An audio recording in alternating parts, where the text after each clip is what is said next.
Up next on Fantasia The Talkshow, we have Matthew Pope, director of Blood on Her Name. Thank you so much for being here, Matthew. Absolutely. I mean, this is a very small movie. It's a feature-length debut. I would love to know how that gets made, in particular how you work with others, because a movie like this doesn't get made without like an intensely collaborative process. Oh, for sure.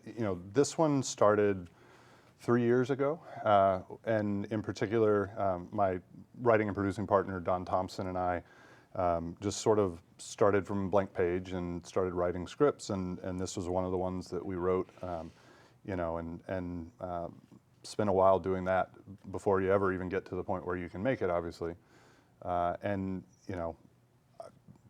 Everybody knows, right, that like it takes a huge crew and cast to make a movie, obviously. But in particular, when you have creative partners that you kind of work with throughout, there's a real joy, I think, in knowing that you're trying to make the same movie. So the fact that we had written this and developed it together, we're able to go into production. He produced the film, and so then at that point, I know if he's got a note that says, hey, are you sure you got this? What do you think about this? I know that I can pay attention because we're trying to make the same film. And that was a joy. And that was that way with Bethany, our lead actress, as well. She was involved very early on. We sent her a treatment of the script and just said, look, we kind of don't want to do this, unless we know you're excited about it. And fortunately, she was. So yeah, it's been great. I mean, the film itself is difficult to describe, especially within the concept of the genre festival. It is a crime film. It is a bit of a neo-noir. It is a bit of a Southern Gothic, and is kind of wrapped up in drama. But it feels very lived in and very embodied. I know that the shooting locations and a lot of the supporting characters are actually from a town or a town between towns that you're really familiar with. Yeah, I mean, it's not set in a particular town. It's sort of an undefined town in the South. But it is designed to be a sort of the space between the towns, sort of a rural area where there's kind of a breakdown of community, not a lot of support structure around other than family, and in the case of this film, largely not family either. And so, it's something that when you are creating a lower budget independent project and you know that you have limitations, you want to, in our case, we wanted to work with what we thought we had available to us. And one of those things was there's an interesting sort of area here. There's a vibe that we can work with and create to shoot in this environment that people that are in a more urban environment have other opportunities, but we thought it gave us something to sort of create from and with is one of the ingredients, I guess, that we sort of mixed together and as we were developing the project. Yeah. And I mean, the lead actress Bethany is like out of this word incredible. Yeah. I believe she's also on the show OZARK. That's where people might know her best. But can you talk about how she was involved in the project? Because I believe you actually had her in mind during the writing process. We did, yeah. We much like the location, when we sort of made our very short list of what are the ingredients that we have that we think we could use to make a good movie, Bethany was one of those at the top of the list.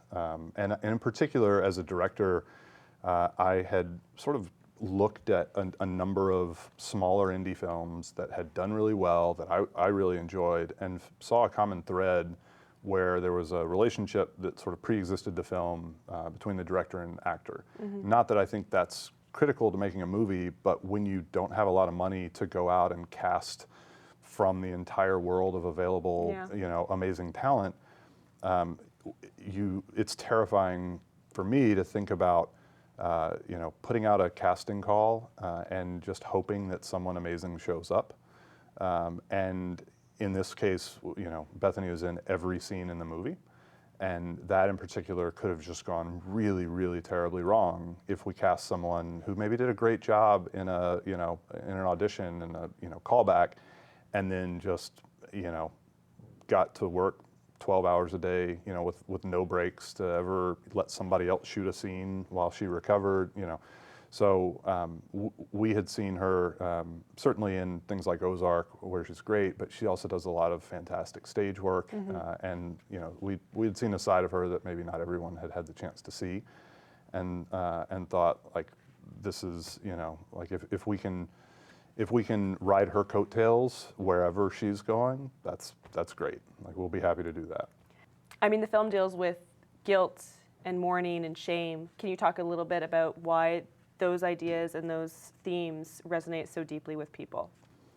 Yeah, I mean, I think we're all a complicated mix of, you know, the stories we tell ourselves about, like, why we do the things we do, why, regardless of the things we do, we're still a good person, you know, and that's a fairly universal thing, I think, because as individuals, we know the motivations for the things that we do. And so for us, the film was a chance to sort of show a range of characters doing very different things, you know, some of which are, you know, pretty horrific things, but to ground all of those characters and all their decisions in their perspective that they're doing something to protect people that they love. And so there's not a classic antagonist in the film in the sense that, you know, there's the bad guy who just for whatever reason is out to, you know, to complicate things. You know, it's sort of a story about a bunch of people who get mixed up in something that none of them really want to be a part of, and yet they all can't get out of it because they are afraid if they do, then they'll leave people that they care about in danger.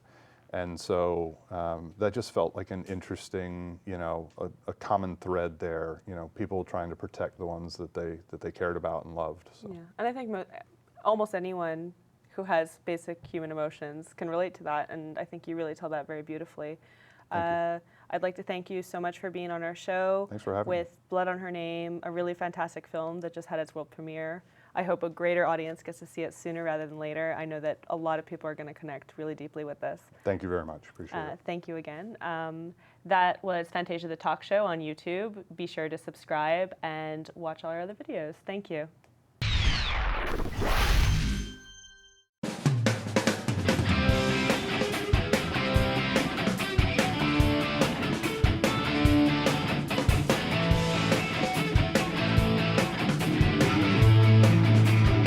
It's the first time we've seen it in the theater. It's the first time we've seen it with an audience.